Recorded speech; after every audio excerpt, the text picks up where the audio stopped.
This is Thought in Motion, a series dedicated to the seminars of psychoanalyst Jacques Lacan.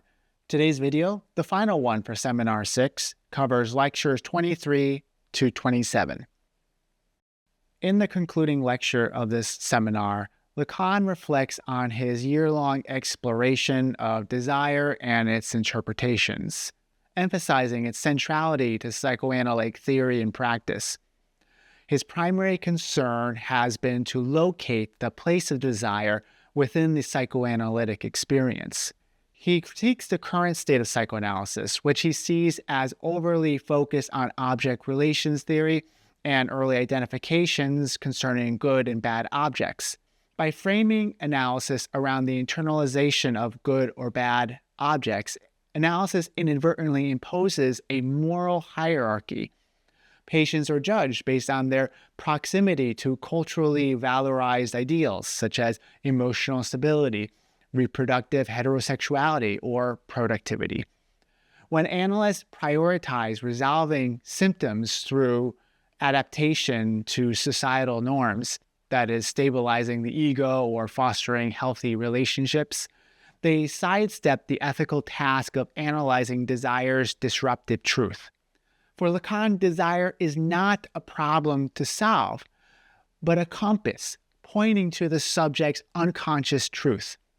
Its interpretation requires confronting the irreducibility of the unconscious to social ideals, and the true aim of psychoanalysis consists in understanding subjectivity through the lens of desire. Desire is not simply a natural impulse, but something far more complex, fragmented, and contradictory. It resists reduction to harmonious relationships or normative ideals.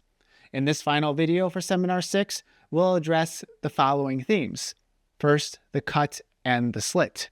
Second, being versus having. Third, the difference between neurosis and perversion. Fourth, and finally, sublimation and the role of the cut in psychoanalytic treatment. Lacan begins lecture 23 on no small topic, namely the notions of being and the one.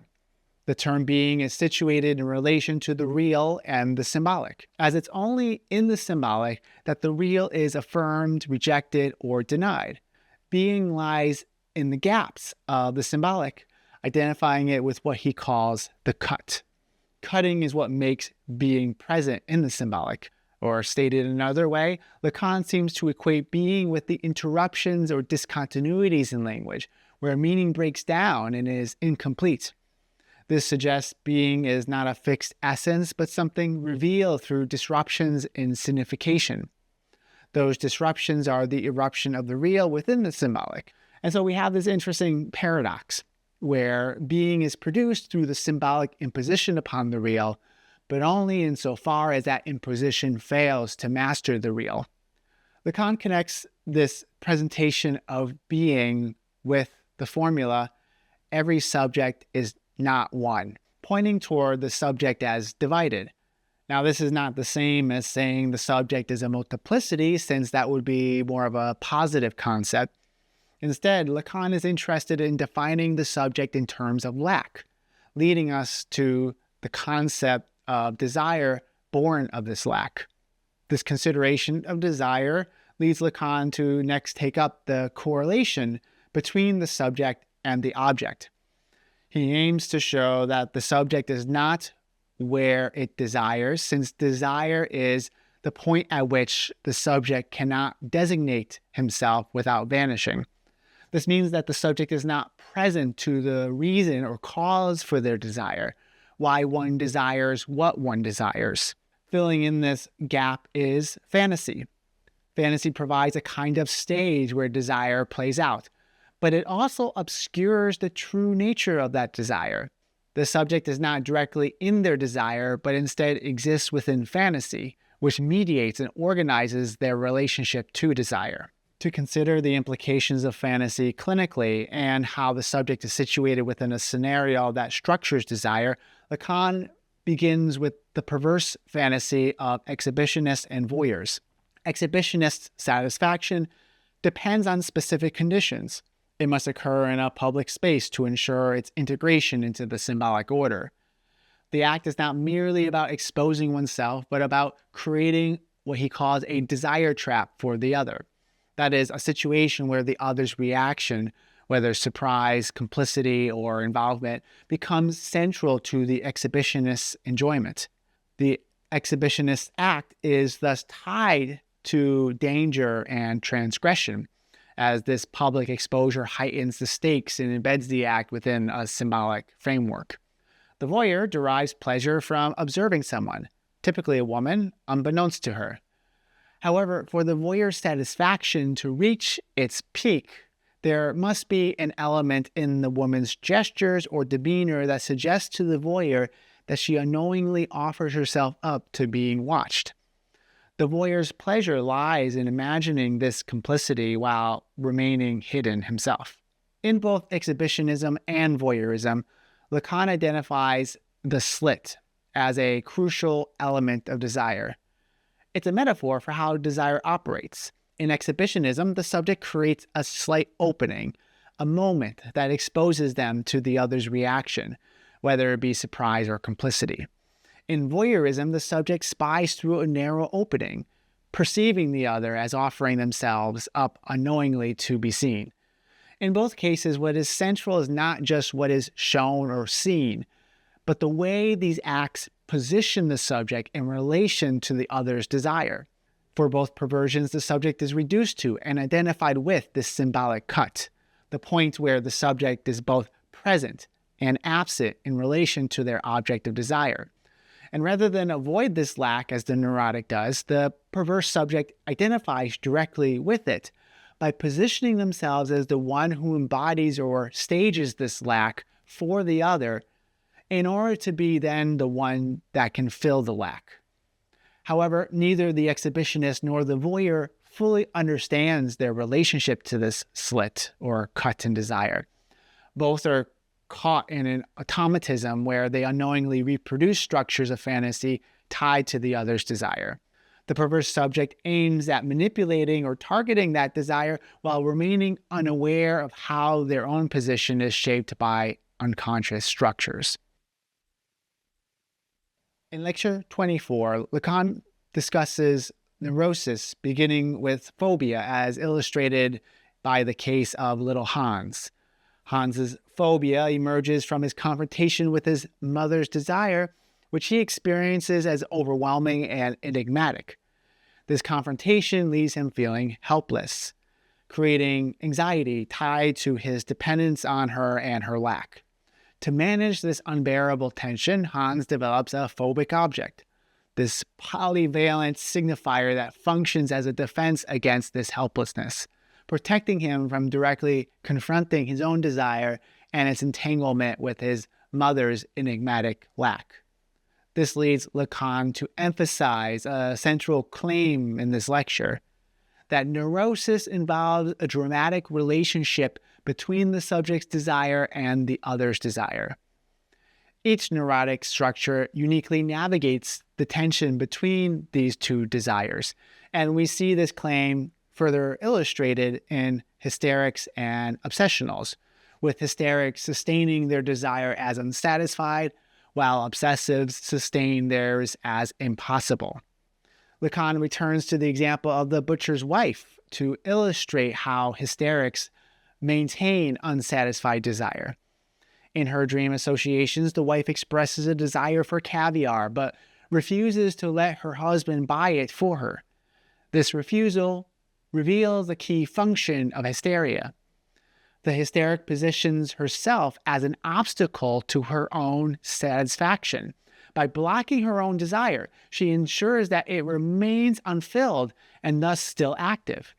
And so in this way, the hysteric occupies a tertiary position in fantasy. She becomes the mediator between herself as subject and her object of desire. This position allows her to derive jouissance from sustaining desire rather than fulfilling it. She also creates scenarios where her own desire gets displaced onto another woman, her double, who manages to satisfy desire in a manner that the subject does not allow herself to do. Unlike the hysteric, who places herself at the center of desire's drama, The obsessive positions himself outside of it entirely, structuring desire as impossible. He avoids directly engaging with his own desire by deferring it indefinitely, always putting off commitment or actions until some future moment. While he avoids directly engaging with his desires, he often busies himself with tasks or actions that he views as ways of proving himself or earning merit in the eyes of the other, serving as an attempt to secure recognition or deference from the other without confronting his own vulnerability in relation to his desire. Despite their differences, both obsessionals and hysterics share a fundamental defense against desire's destabilizing effects, shielding them from confronting something even more threatening about their relationship to the other's desire. However, this defense leaves them prey to neurotic symptoms, which emerge from their contorted attempts to sustain themselves as desiring subjects, while in contradictory fashion, avoiding the other's desire that is their desire. The subject's relationship to desire is marked by lack. This lack is where the phallic function comes into play. The subject encounters the phallus as both an object of desire and a marker of their inability to fully grasp or possess it. This function of the phallus illustrates how desire is different from basic demand. While biological needs like hunger or reproduction can be directly satisfied, desire is shaped by cultural exchanges and deferred through symbolic structures. This deferral is what distinguishes human desire from animal instincts. The phallus emerges as central to this process because it serves as a marker of desire's regulation within cultural systems. And in Lecture 25, Lacan will add that the phallus, in the form of the paternal metaphor, introduces a fundamental prohibition. Either one is the phallus, that is, as an object of maternal desire, but cannot have it, or one has it through paternal identification, but then cannot be it, be the object of maternal desire. And Lacan illustrates this dynamic with reference to Hamlet. Hamlet faces an existential choice encapsulated in terms of his famous phrase, to be or not to be. Lacan interprets this as a question of whether to be the phallus for the other, to embody what the other lacks, or to not be it, and thus to confront castration in oneself. The subject's position in this dialectic reveals their vulnerability.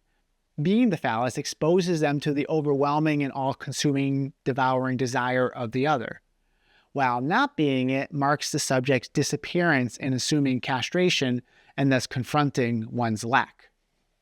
The neurotic oscillates between this forced choice, this either-or disjunction, vacillating between a too-muchness of the other's desire and a sense of deficiency in encountering one's own lack. The ego intervenes in this dynamic as a mechanism for organizing resistances and maintaining coherence in the subject's neurotic structure. The ego helps the subject avoid being fully exposed to the other's desire, creating a distance that allows them to shelter themselves from its overwhelming force. For example, in obsessional subjects, this happens by setting up impossible standards or fixating on rituals that keep their object of desire, the desire of the other, perpetually out of reach, thereby shielding them from recognizing their dependency upon the other. For Lacan, the neurotic desire is not simply an object, but rather what allows them to sustain their desire in its precarious state. Their fantasies and symptoms are designed to keep desire alive without fully confronting it. The ego is central to this process by reducing desire to demand, formulated in terms of a pursuit for symbolic achievements, while in contradictory fashion, staging imaginary scenarios that endlessly defers a direct confrontation with desire, such as the fantasy of some kind of idealized situation, the perfect partner, for example. Symptoms then, though they provide little satisfaction in themselves, become a focus of jouissance for the neurotic subject because they maintain this delicate balance. The obsessional, for example, presents themselves as not having the phallus. And this is done through various expressions of impotence and self-sabotage. And in doing so, asserting themselves to be the phallus instead. And in this substitution, the ego replaces the barred subject at the level of desire. And this becomes symbolized by Lacan through the notation of the barred phallus. And so we can see that in neurosis, another way of thinking about the formula of fantasy is the barred phallus in relationship to the imaginary object of demand. And this is the structure that helps to sustain the precarious situation where the subject is trying to act as though they are the phallus when in fact they are not, and trying to act as though they don't have the phallus when in fact they do. In lecture 26, Lacan cautions against conflating perverse fantasies with perverse structures. While neurotics may have access to perverse fantasies, this doesn't entail perversion as a structural position. A perverse structure involves a specific relationship to desire and the object that goes beyond what is accessible through fantasy alone, while in the case of neurotic desire, as it relates to fantasy, it thrives in the imaginary, but falters when confronting reality. And so one element of perverse fantasy is a kind of masochistic jouissance for the neurotic, and often reflected in neurotic fantasies, which is not about physical pain primarily, but involves a specific kind of passivity. The subject derives pleasure from imagining their fate being decided by others in their presence, as if they were absent or insignificant, reducing them to an object within the other's symbolic framework. The neurotic can only be the phallus in relation to the other, but cannot have it, leading to their dependence on symbolic guarantees to avoid this existential vertigo. Yet, as the neurotic ascertains at some level, the big other is also lacking, that indeed there is no guarantee. And this forms the crux of the neurotic vacillating dialectic between being and having. Lacan encapsulates this dynamic with a striking formulation. The neurotic's desire is what is born when there is no God. This reflects the neurotic's struggle with the absence of a supreme guarantee. The neurotic lives in a state of perpetual preparation, packing their bags for a journey that they'll never take, or organizing their labyrinth without ever escaping it. And this highlights how neurotic desire remains suspended, always on the horizon, but never fully realized. We can also contrast, according to Lacan, the neurotic structure from the perverse structure in terms of the cut. Now, in both clinical structures, they involve a cut, but the pervert experiences and bears this cut differently. In perversion, the subject identifies with the cut, and this identification shapes their relationship to desire and structures their engagement with others. But in neurosis, rather than identify with a cut, the subject identifies with the phallus, only insofar as they do not have it. So they try to flee from the cut. The neurotic avoids this cut by avoiding fully confronting their castration. And this leads to the endless deferral and symptom formation. And once again, perversion simulates the cut at the heart of desire, but does so in order to resolve it through their own identification with an object that can then embody what the other lacks. And thereby, in the case of the perverse subject, they seek to unify being and having, rather than aiming merely to just be the phallus, and as a result, vacillating between the two. In the final section of this concluding lecture for Seminar 6, Lacan reflects on the role of psychoanalysis in relation to desire, social norms, and culture. He emphasizes the analyst's unique position in facilitating the subject's encounter with their own desire, while critiquing the tendency to reduce analysis to conformity with social norms or pre-established ideals. Desire for Lacan is not reducible to adaptation or reality. It operates in a symbolic and relational space that intersects with but resists social structures. The analyst has to navigate this space carefully. Psychoanalysis is not about guiding patients toward normative ideals or reconstructing their past in a linear way. Instead, it is about helping subjects confront the truths of their own desire. Lacan revisits Freud's concept of sublimation here, which is defined as a desexualized sexual activity. Sublimation allows desire to flow into creative or symbolic forms, detaching it from specific objects or instincts. In this sense, sublimation aligns desire with language and creativity, producing something radically new that resists societal norms. In analysis, the subject ultimately encounters the other's desire, specifically the analyst's desire.